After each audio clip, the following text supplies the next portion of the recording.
Hello and welcome to the Halcyon Show, bringing peace and serenity back to gaming. My name's Lauren Risley, I'm going to be your host for this episode. And on today's show, I thought I'd take a look at a game that I've already reviewed on a previous Blink episode, but I don't really think I've given it the credit it deserves. I feel like I should embellish on it a little bit. It's a game that offers you so much quality, so much content, care, dedication, passion, and an overabundance of what gamers, I feel, crave that I need to go into detail about it. The Witcher 3, The Wild Hunt.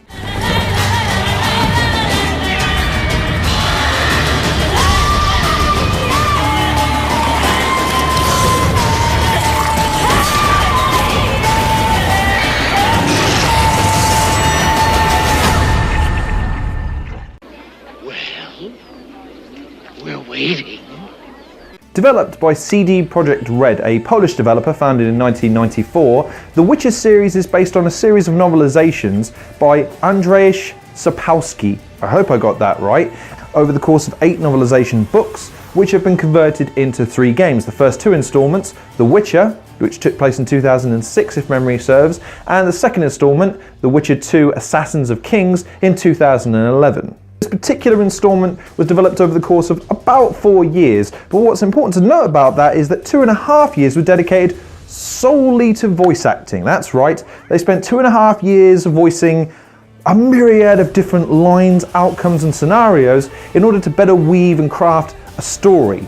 This particular game, or the series in general I should say, focuses on a character called Geralt of Rivia, a member of a clan called the Witchers, who are essentially professional monster hunters. This game in particular focuses on his relationship with his adoptive daughter called Ciri, who is being trained to be a female Witcher, who is also logged in a political web of intrigue and mystique, being the daughter of the emperor of this realm, and also of interest to the Wild Hunt, a seemingly invincible band of mercenaries and warriors hell-bent on pursuing Ciri.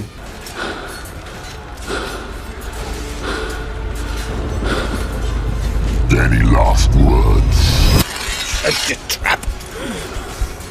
Fight. You had your chance. Witcher. I was hoping you'd come.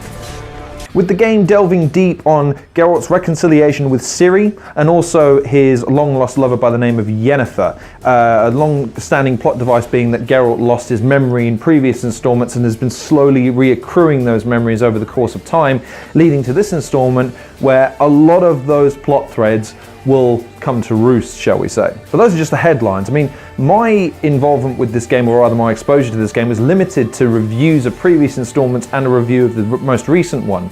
I never really grasped the depth of the series or the need to play it from previous reviews because, to be honest, it just seemed kind of like a Mass Effect clone, but with medieval and magic thrown in and technology thrown out, which is something that didn't really appeal to me.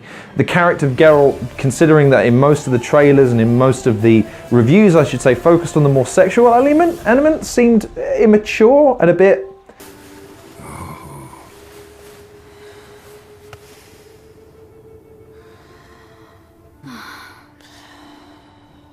Giggity, giggity, giggity, giggity. Ooh, ee, ooh, ah, ah, ting, tang, walla, walla, bing, bang. Ooh, ee, ooh, ah, ah, ting, tang, walla, walla, bing, bang.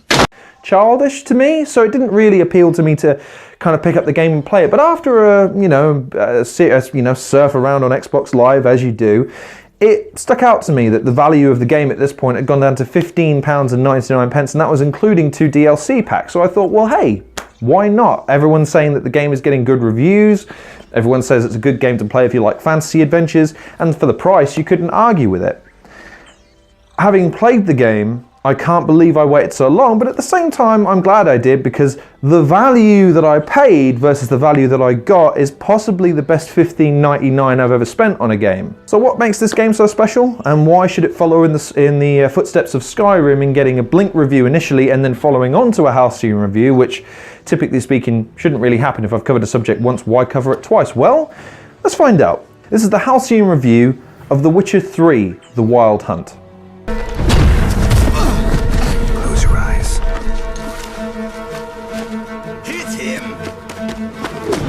It was at this moment that he knew. He fucked up.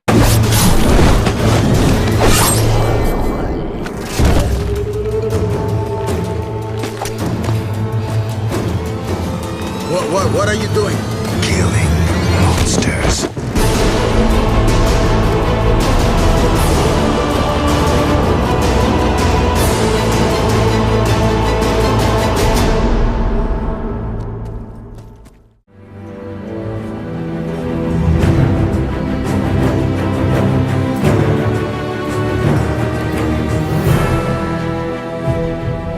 So let's as always start off with the most important, or usually most important and critical element in any game, the gameplay itself. Well, the game is made up of mainly story quests, side missions and things of that nature that are usually attainable via story-based campaign missions or indeed off notice boards and in the general world. You'll find yourself pursuing the story missions initially in the first instance to gain experience because this world is incredibly difficult even on the easiest difficulty because it follows in a similar vein to Dark Souls in that there will be monsters and beings you come across that you can't just defeat, that you don't just swing the sword and kill the thing. It often takes a lot of time, dedication and effort in order to level up your character enough to be able to take on these beasties. So a story progression is a good way to do that because the story missions tend to have more in the way of experience, loot, gold and otherwise building your character. However, when you're not on story missions, which I gotta be honest, I spent less and less time doing as the game progressed, you have a myriad of different side missions. I mean, just for starters, your role as a Witcher is incredibly important in this game. It's not just something that's a plot device in the beginning and is occasionally brought up or thrown in your face or used as a way to discriminate against you by the people of this world. No, what you find is that your role as a Witcher will be displayed at every turn. Your role as a monster hunter will come into play every 5 minutes. When you roll into a town, there's usually stories of monsters and creeps and things of that nature, and they need a Witcher to deal with it. So you pick up a notice off the board, you go to the person that dealt the notice, and you can barter for a better deal. Now, more often than not, I found this mechanic to be a little bit redundant because more often than not, I just asked for maybe a little bit more money because they'd get pissed off if you asked for too much. And there was no real way of building up a reputation meter or anything like that, so I could demand more because I could prove I did more. However, I did like the barter mechanic. It meant it felt like a more interactive experience based on the fact that it's not just picking it up, going to point A, going to point B to collect your reward and that being that. You felt like you're interacting with this world. You feel like you're contributing to this world and in turn you're trying to shape it in your own image, so to speak. The monsters, by the way, are possibly the most diverse array of monsters and enemies I've ever played in a game before. So much so that you have to have a bestiary to keep up with all the goddamn things. Just to get back to the gameplay though, we'll touch on the bestiary in a little... Bestiary? Bestiary? I'm not too sure. Anyway, we'll touch on that a little bit later, but coming back to the gameplay for a second. Once you've selected a mission, you can either choose to execute it straight away, or you can choose to store it and do it later, because each mission, typically speaking, has a level, i.e. the game suggests to you that you maybe want to have a certain level before you attempt the mission because the monsters or enemies are leveled to a certain degree that would make it more or less difficult in order for you to tackle, which is incredibly helpful, by the way. Nothing more frustrating than going through the world and finding yourself coming up against, say, a giant 30 seconds in, only to find he clubs you and sends you up into orbit. Skyrim.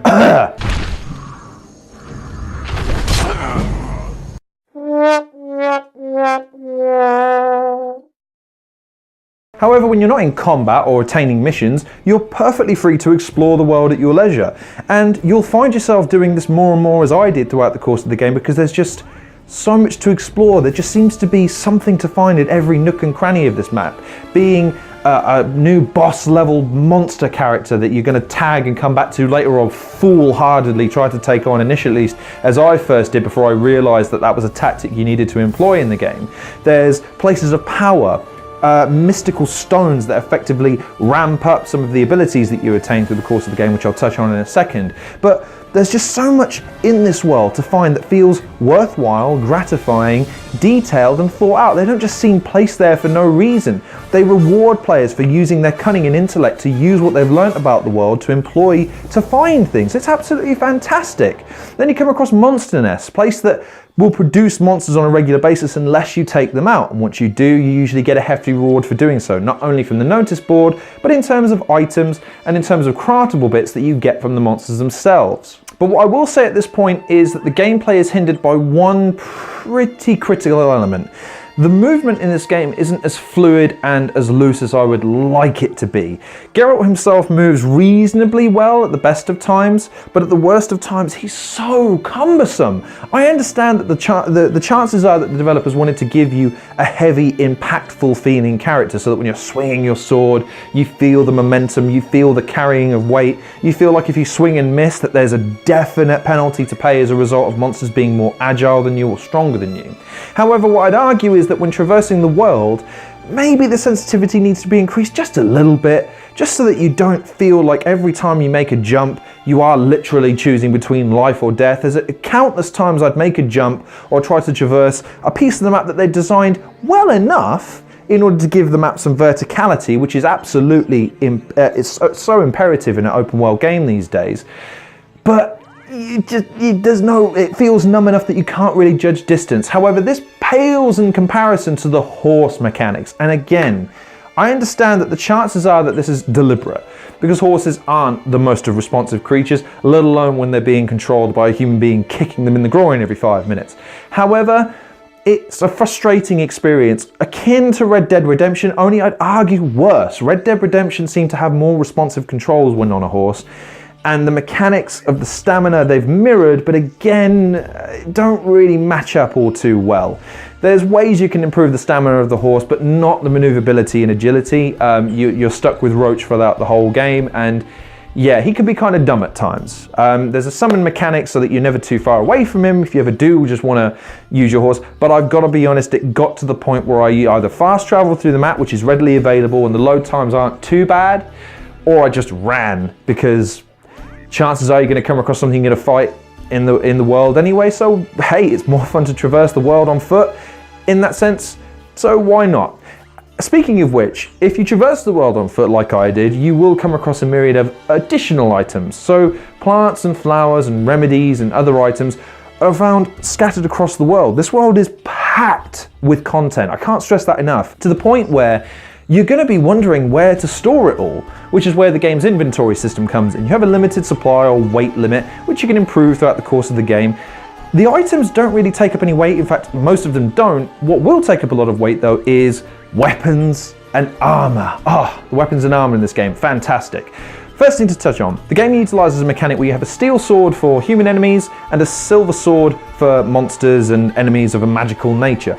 The reason being is that the mechanic then allows you to switch between the two to deal more damage to the opposing enemies. What you'll find is the steel sword will be muted against proper monster enemies and vice versa with the silver sword.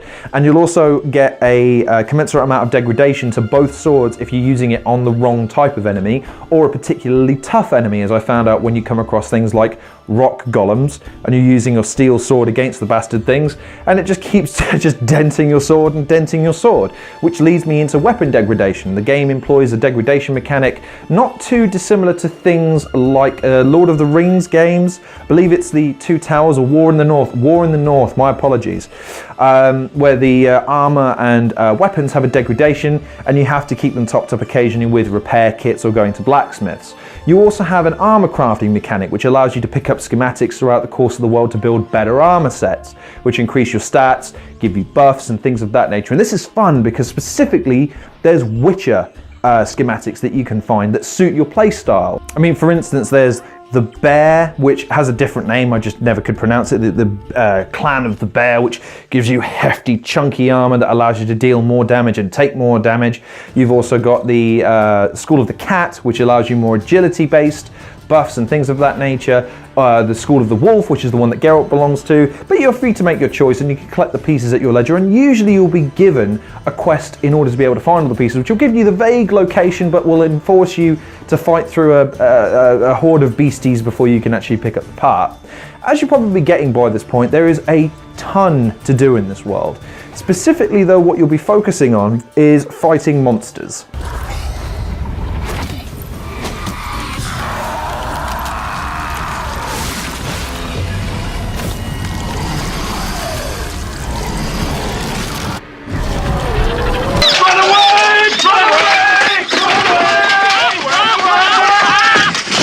Now the game is punishingly difficult for those who decide to just try and roll through it like I did, button mashing your way to victory. Specifically, you'll come across just a random monster at one point, something like a flying variant of a giant kestrel, let's say.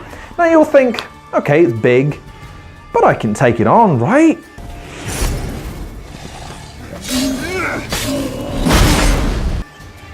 Not in the slightest. A lot of these monsters will absolutely destroy you if not treated with the proper respect. And also if you don't read up on the monsters, because the bestiary or bestiary or whatever it's called, as I alluded to earlier, is a list of every single monster that you've encountered in the game, and even some that you've heard of but not mentioned, which will give you tidbits and pointers as to what they typically do in terms of how they hunt, what ways to utilize their strengths and weaknesses against them, and indeed any specific weaknesses they may have to your signs, which I'll touch on in a second, and any bombs or any of the mechanics that you can use against them.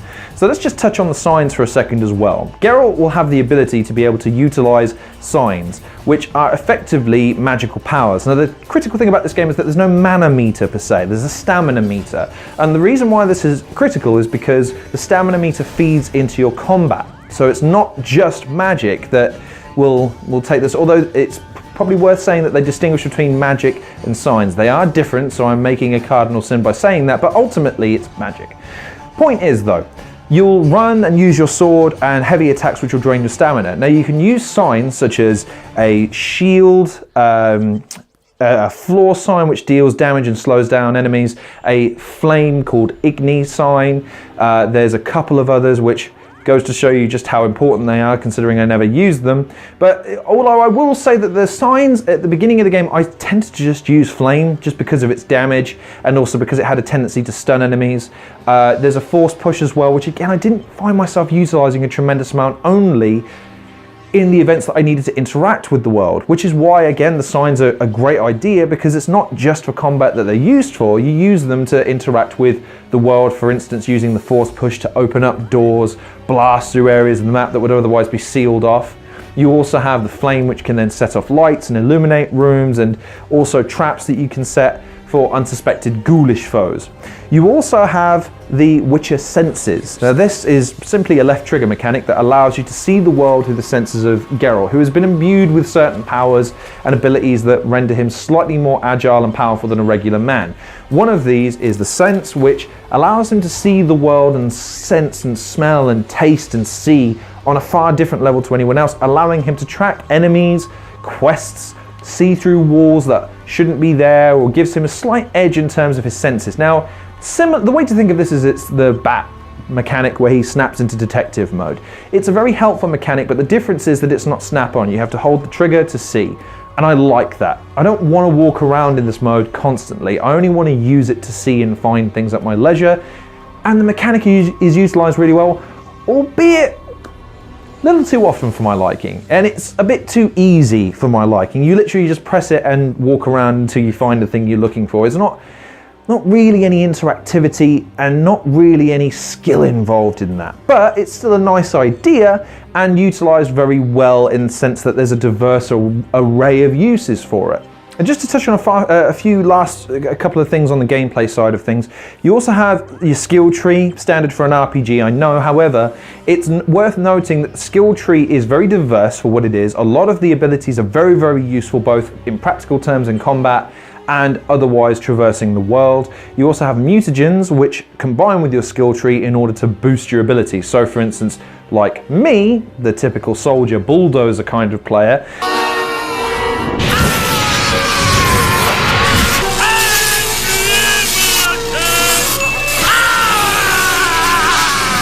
I tended to favour the more combat-oriented skills coupled with the red mutagen, which improved my physical abilities. So I think in the end I had like a 40% boost to my combat efficiency, plus magic mutagens just to help my combative magics temper the weaknesses I had towards magic in other creatures in that in the situations where that was prevalent, specifically magic users and ghouls that required magic in order to weaken or take down initially. The signs and mutagen mechanics are excellently put together, especially in the DLC when you have yet another addition to that, which is when Geralt is mutated further and is allowed to further improve his ability, so much so that a second playthrough is probably required in order to maximize everything on your skill tree. That's just how much there is to play in terms of enhancing your character, and this adds into the combat as well. For instance, like the skill tree allows you to improve your sword skills so that you can enhance your combinations, heavy attacks, store attacks, take more damage, utilize a certain skill in order to be able to get an ability. I mean, mine, for instance, was the finesse mechanic where you can start twirling your sword like a motherfucker, and when you're not busy slaying monsters, saving your adoptive daughter, going out on the hunt for some bad man, there's stuff to distract you with in the world. There's the card game Gwent, which I will admit I did not play in at all. I plan to play through on my second playthrough though, because I hear it's a good way to earn money and also to gain cards which themselves are worth money, so the economy works a little bit better. If that's one thing I did struggle with in this game, it was money. I felt myself having low amounts of money for a lot of the time because the armor increases tended to be quite expensive, which brings me on to the currency. There's gold, which you can, you also get florins and other types of currency, which you can then convert into actual money at a bank within one of the within one of the holes, which is a nice idea. It's a nice mechanic, the idea that there's other forms of currency which aren't tradable but have commensurate value, I guess. As far as the trading mechanics go, there's skill sets to again increase your standing with the barterers so that you can get more for your money when you're selling items, which you'll be doing a lot of. You also have fist fighting, which is a takeoff of Fables, which I thought was pretty good. You end up fighting a golem at some point hand to hand, which made little to no sense, and then fought a drunk dude after that. Fair enough. As far as the horse racing goes, as I've alluded to earlier on, the horse mechanics I'm not happy with. They're easy enough, but when you add shooting, which you can also do, you have a crossbow, but again I utilized it very, very little in the game, along with the bomb mechanics where you can throw a pre-made bomb which is supposed to weaken enemies, along with elixirs and things of that nature which you can coat your sword with. Those I used a lot of. The bombs and the crossbow, not so much. I'd never really ranged my combat because I felt I was ineffective. Plus the enemies tend to close distance, so I don't know, the effects seem nominal. But yes, the horse racing never appealed to me because the controls were so numb. Finally, the last element of the game that I'll just touch on is the quests and their interactivity. What you will find is that quests will have knock-on effects to other quests, and I'll touch on this more in the story. As I alluded to, the reason why they took so long to record the voice acting for this game is because every single action in your quests has a consequence. You learn this very early on, and often not the consequence you want. You'll find yourself often wishing you could replay entire sections just to make sure that something didn't happen that you thought for the best of your intentions was going to be fine. Specifically the Crone mission, I remember playing that through once, having not saved at any particular points, just saved at the most recent one, and thinking I've made a huge mistake here.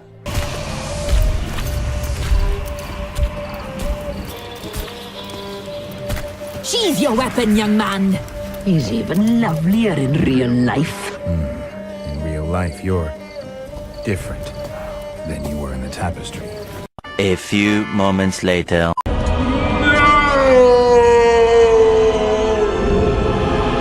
But that's the beauty of this type of game, the fact that your actions have consequence, the fact that you feel the need to replay and redo things, to make them right, and you've seen a scenario play out. It's magnificent. It's absolutely fantastic. The last thing I will touch on is the combat. It's difficult to master, and I've alluded to it a couple of times in the fact that it's kind of like Dark Souls, but once you do get it, you'll feel like a badass. The dismemberments of the enemies as you finally defeat them. The fact that you convert tactics mid-battle with various types of enemies, ranged enemies, heavy enemies, different types of monsters, pack monsters, individual monsters, larger boss-style monsters, bosses themselves. There's just so much variety with the enemies that it keeps the game interesting and fresh as you level up. It never feels easy. It always feels like the game is just subtly testing you to see where your level is, only to then increase the level twofold for the next boss. Witcher. I was hoping you'd come. Because? I've something to tell you. But I'll do so afterwards. As you expire.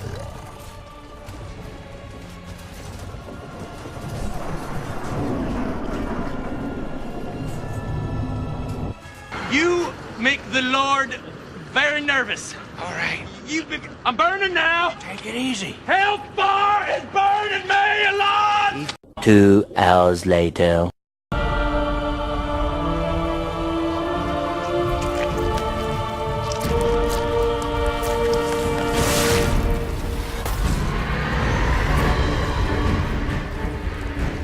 Holy shit, we really are gonna die!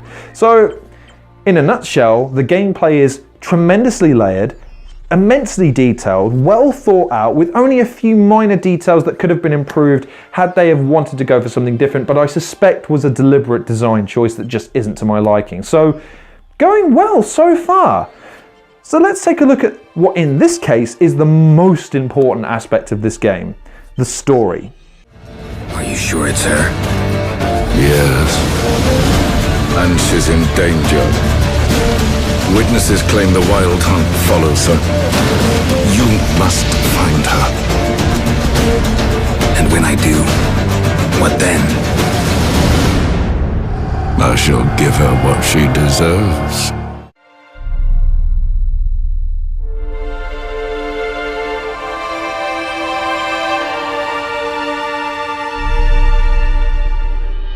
And so we move on to the story, and I quote, "The writing was infused with real-life aspects like moral ambiguity in a deliberate attempt to avoid simplification, impart authenticity, and reflect Sapkowski's novels." No fucking shit.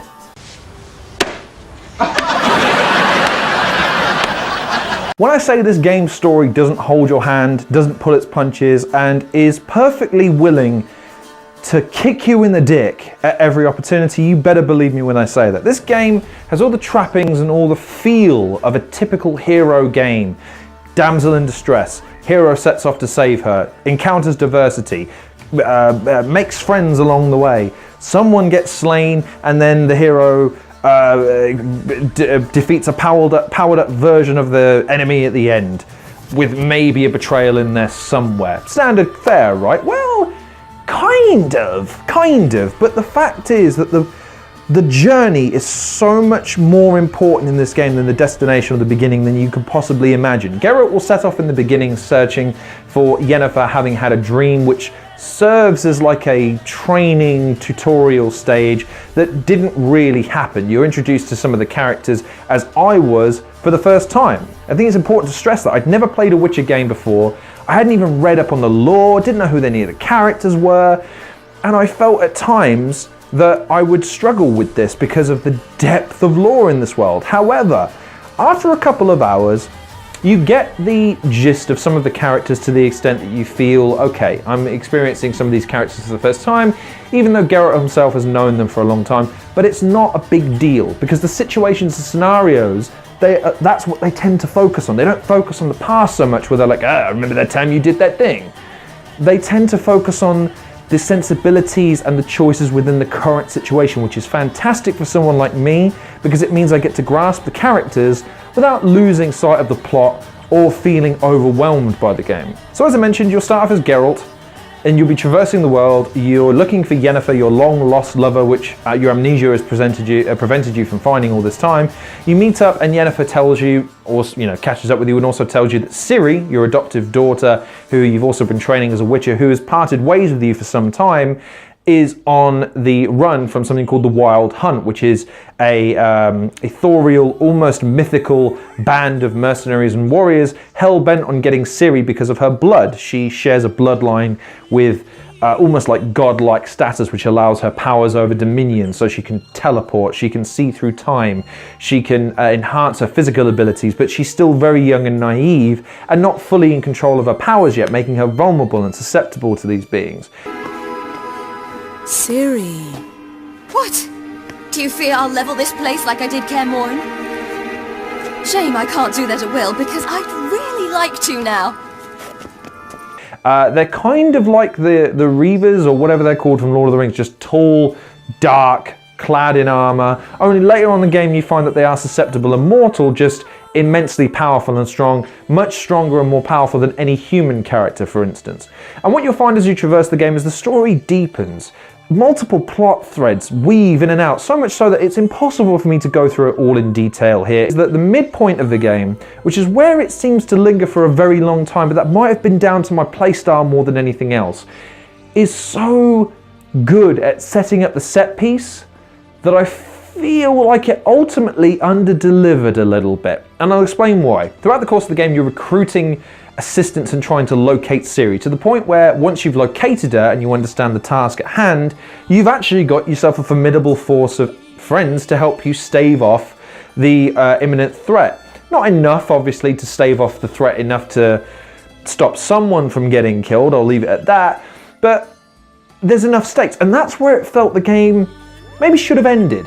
However, the game continues, and it continues, and it continues. And then it continues some more. More.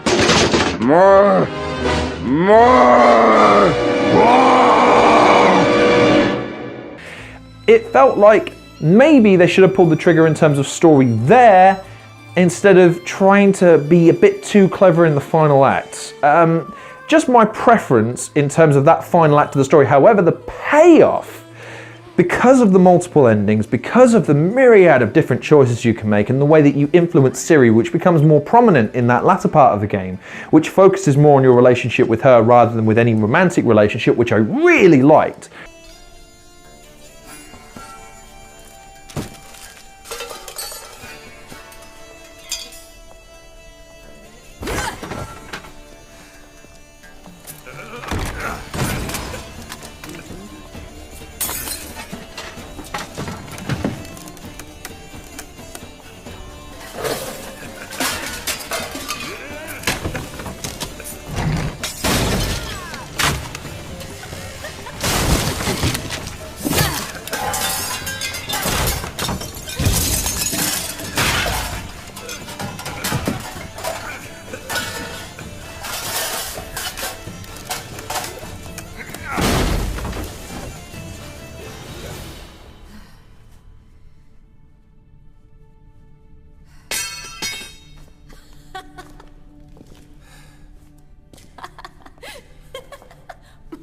Really liked pursuing a relationship that wasn't romantically linked and allowed you to focus on friendship, kinship, being a parent, being a new dad specifically.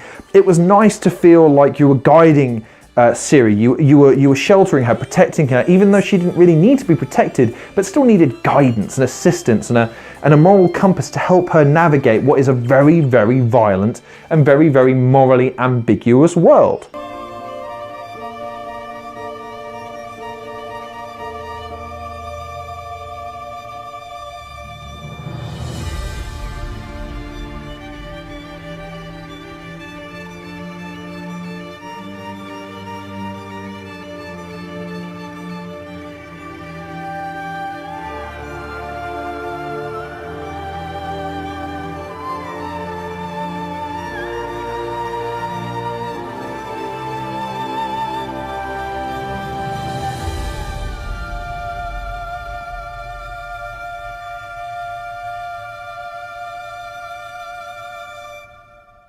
And while the ending is a letdown only from the perspective of that it took a little bit longer than I would have envisaged to finish, the endings are fantastic. They all feel good in the sense that you feel like you earned the ending you got, My ending in particular I thought was really, really cool, and I was totally satisfied with the story, and the fact that the DLC doesn't interfere with that ending and adds to the mythos of Geralt and allows you to continue to play through this world with your built-up character was and the stories within the DLCs are absolutely fantastic. You never quite know where the story's going to go, even though it plays out initially at least as such.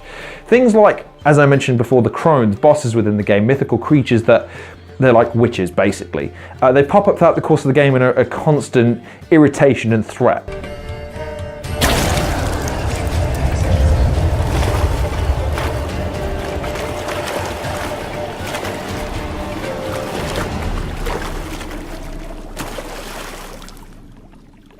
Welcome, child of the Elder Blood. We knew you would return. Your taste lingers on our tongues. You've talked enough. People like the Red Baron, who becomes a friend despite the fact, initially at least, posing as a very deliberate and annoying foe, albeit to the extent that he sends people to stop you until you actually meet with them face to face and you forge a sort of an uneasy alliance that becomes a genuine kinship, but in my case, ended with the guy's suicide. Told you I didn't want to play the Crone's Mission the way I played it, but it played the way it did. Everyone ended up dying. I at least got some clues to find Ciri, which was nice. If I'm to choose between a greater and lesser evil, I'd rather not choose at all. Usually though, the stakes are just too damn high. Sometimes in choosing a greater evil, you do good, albeit in a small way. When I chose to save the orphans of the swamp, I couldn't know Anna would die, and I never thought the Baron would leave his wife where she lay, find a rope and hang himself. Most times, you make your choice and never look back. Oh, this is awkward. But as I mentioned, the DLC, Hearts of Stone, which is a play on the immortal pirate type character who seeks redemption, weaves in to the initial story fantastically, because the guy who effectively plays the devil in this world is virtually the first character you interact with in the first phase of the story. It's just you don't know who he is, and the conversation seems elongated for no reason. It seems protracted. It seems like he knows more than he's letting on. You never quite put your finger on why, and you let it leave your mind. Having started replaying through though, I instantly recognized him and thought, everything he's saying is feeding into the DLC. This is genius. This is magnificent. Greetings, Geralt. Remember me? We met in White Orchard. I helped you find Yennefer. It seems you need my help again. Do you want my help? It's a deal. And also Blood and Wine, the second DLC pack, which I always recommend playing second because the levels are insanely high in Blood and Wine. You think you've trained to the highest potential in the initial game. Then Hearts of Stone ups it even further, and then Blood and Wine throws that out the window and says, yeah, you're not even ready for half of the monsters we've got. The story in that's a little bit more simplistic and a little bit nonsensical at the end, where it tries to throw a lot of bureaucratic stuff at you and choices that really you shouldn't be making. You know, choose not to kill this person even though that was the point all along. Fair enough. But I would argue that the story on that sense has a great payoff as well, especially if you get the happy ending like I did when I, in the first story, decided to stay with Yennefer rather than go with Triss, even though Triss was putting it on hard.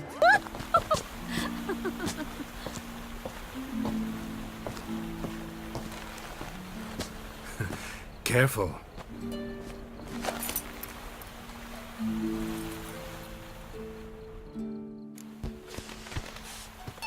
Giggity giggity, giggity goo. Stick around. But I decided to stay with Yennefer anyway, stayed with her throughout the course of Hearts of Stone, and ended up with a happy... I got a vineyard with a dark-haired witch lady who never ages. That's a happy ending if I've ever heard one. Yen, back then, before we fought the hunt, said you wanted to run away with me to the world's end. This vineyard, good enough? Yes, although there's one thing missing. Namely? And speaking of the characters, Yennefer in particular I really enjoyed as a character. Strong-willed, sexy and knows it, is willing to use every aspect of her personality, her body, her wits, her skill, her magic at her disposal to outwit, outmaneuver, overpower her enemies. She's a fantastic, and more to the point, strong, but shows an element of vulnerability, shows a kind heart, a loving heart, when given the license to do so, specifically to Ciri, who she views as a daughter.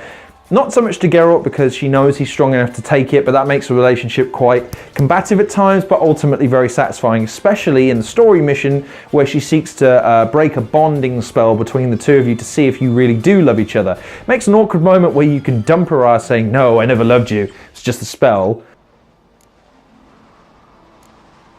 Sorry, Yen, but magic's gone for me. Truly? But how is that possible? I still feel the same. You should too. I don't understand. What does this mean? Means the Jinn granted your wish. Which I did do and felt so fucking guilty for. I replayed that bit and said, nah, I've already turned down Triss for this, so let's see where it goes. Let's see if we end up happy together. And we did! We own a vineyard together now. I love you, Yen. And I love you.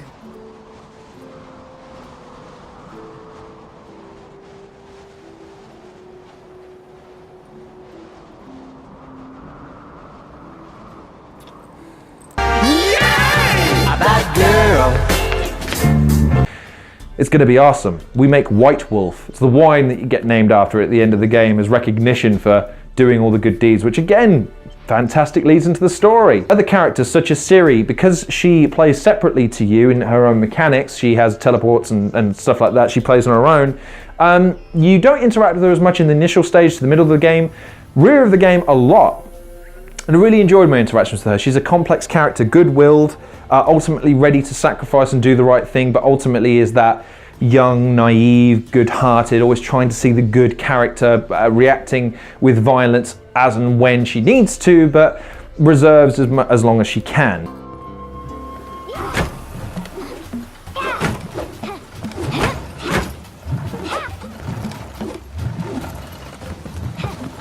Wrong. Now I see why you were so eager to practice. Strike.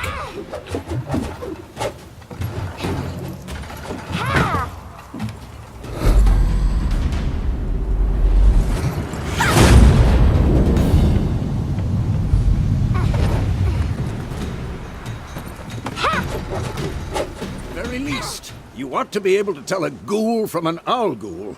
By markings, like unto the Panthera tigris that in Zeracania dwells, and by the sickly paleness of its visage. So you did read the chapter. Still, you should have asked if... But you were asleep, Uncle Vesemir. So you did the reading. Why not admit it right off? Never pounce on an advantage as soon as it appears. Wait till it stands to have maximum effect.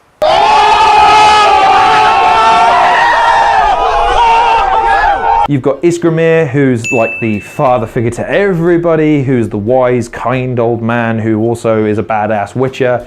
You've also got the two additional witches whose names escape me for now, who both have sensibilities and mannerisms that tickle me. Dandelion was a character I thought was annoying. I didn't enjoy his character at all. I thought, yes, you've got to have a joker or a sort of a comedic relief character in this game, but to be honest, there were plenty of scenarios that had comedic elements to them where you didn't need that kind of character. I get he's part of the mythos and part of the games and he's the one telling the story, but at the same time, I thought he was kind of unnecessary, to be perfectly honest. Ah, well. Ladies did quite a number on you.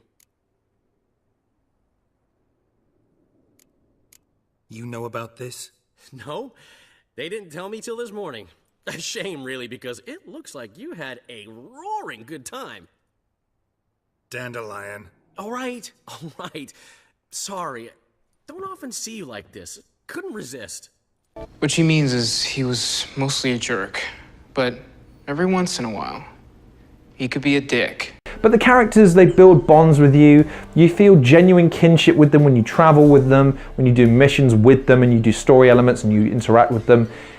Hell, this game's fantastic. And the multiple dialogue options, the immense amount of dialogue, the story, the way that the characters interact with each other in meaningful ways. The limb synchronization is something that's under-touted in this game. It's fantastic, especially when compared to Mass Effect Andromeda, a game that came out after. But ultimately, all of the characters feel like they leave an indelible mark on you. The NPCs all feel real and fleshed out. They all have something to say. They all don't necessarily react in ways you would anticipate, despite the words actually saying what you say, which is a nice change of pace for an RPG. And the best way I can sum it up is that this world impacts you as much as you impact it with its interaction with you and you with it. It's fantastic. And the story and the characters are fleshed out enough to make you feel properly involved with this world. So, with the story out of the way and the gameplay out of the way, let's focus on the final element of this game, its presentation and design.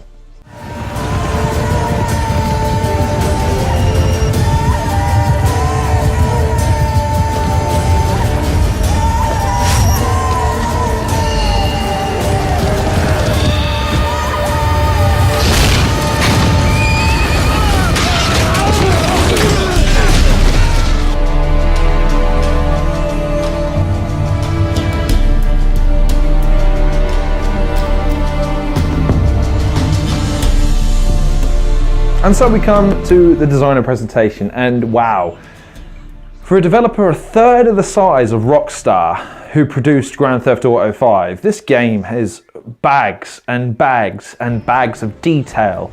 The graphics look absolutely breathtaking. The sun setting over the horizon always makes a beautiful dynamic because the sun is, it rises and falls. That has interactivity with the enemies, making them stronger or less powerful depending on the time of day. It also it grows Geralt's beard with time passing. The fact that they paid that sort of attention to detail just in the little things of the world shows you there's a myriad of different animals just roaming the world that you can hunt for resources. There's plants and flowers everywhere in this world. The wind seems to brush through the trees in a realistic way. The music and sound design is absolutely perfect. It's magnificent.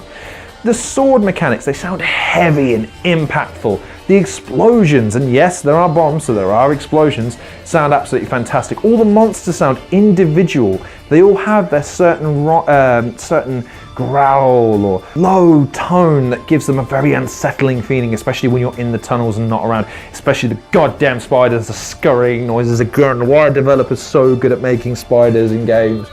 Deary me.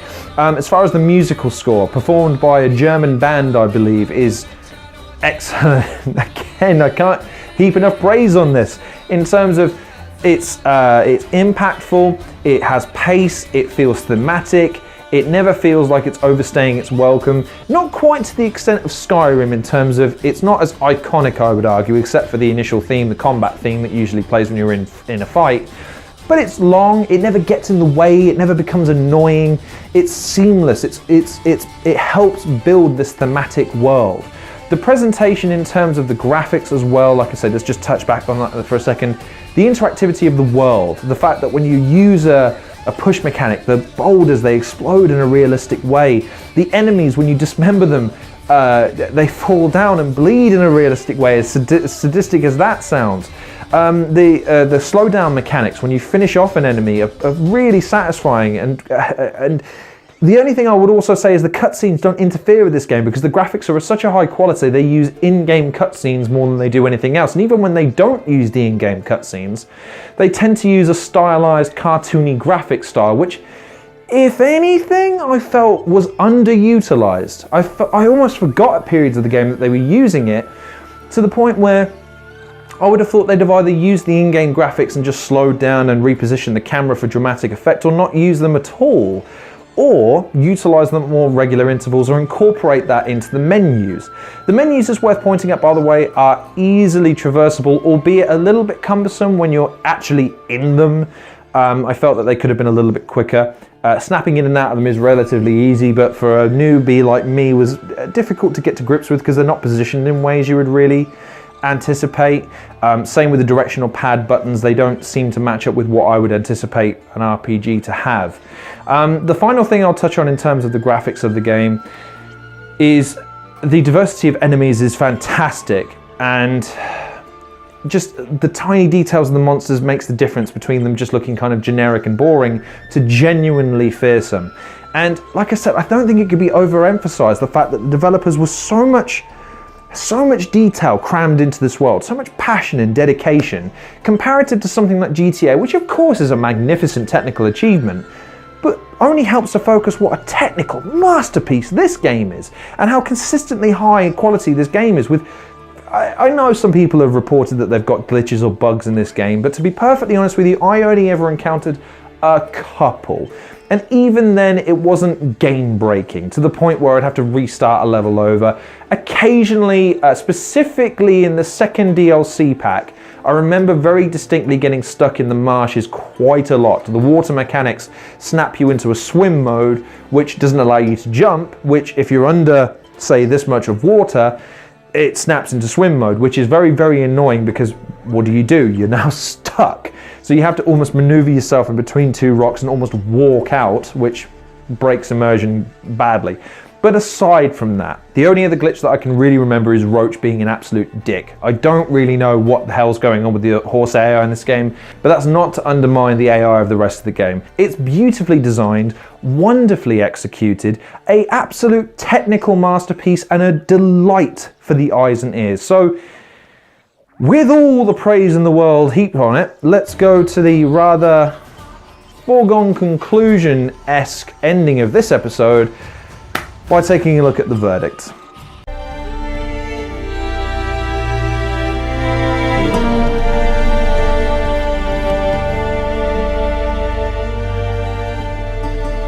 And so, we come to the final verdict. Let's not beat around the bush here. It's a 10 out of 10 experience.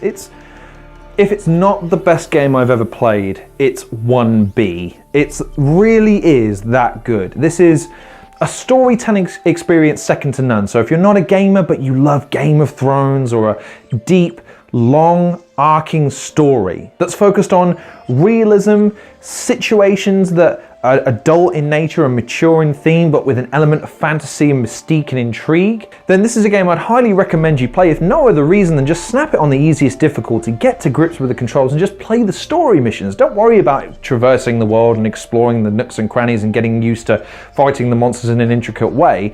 Just play the story. But if you're an RPG fan or a gamer that enjoys a real challenge, a depth of diversity of characters, roster in terms of enemies, plenty to do, and a DLC that is worthy of the purchase price, let alone any additional prices, then this is a must play. If you've never played this, you're absolutely insane. And I say that from a perspective of trying, like I said, to bring serenity back to gaming. I'm not overselling this when I say this is what all other RPGs now need to be judged against, not Skyrim. This is now the RPG for the ages, and only if Skyrim 6 improves on all of the areas that it did in the first game, or the fifth game I should say, and surpasses Witcher 3, only then can it have claimed to have reclaimed the crown.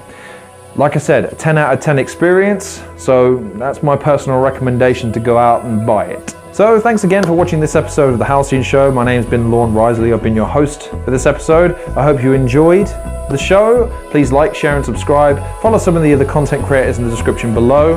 And as always, take care of yourselves, and I'll see you guys on the next episode.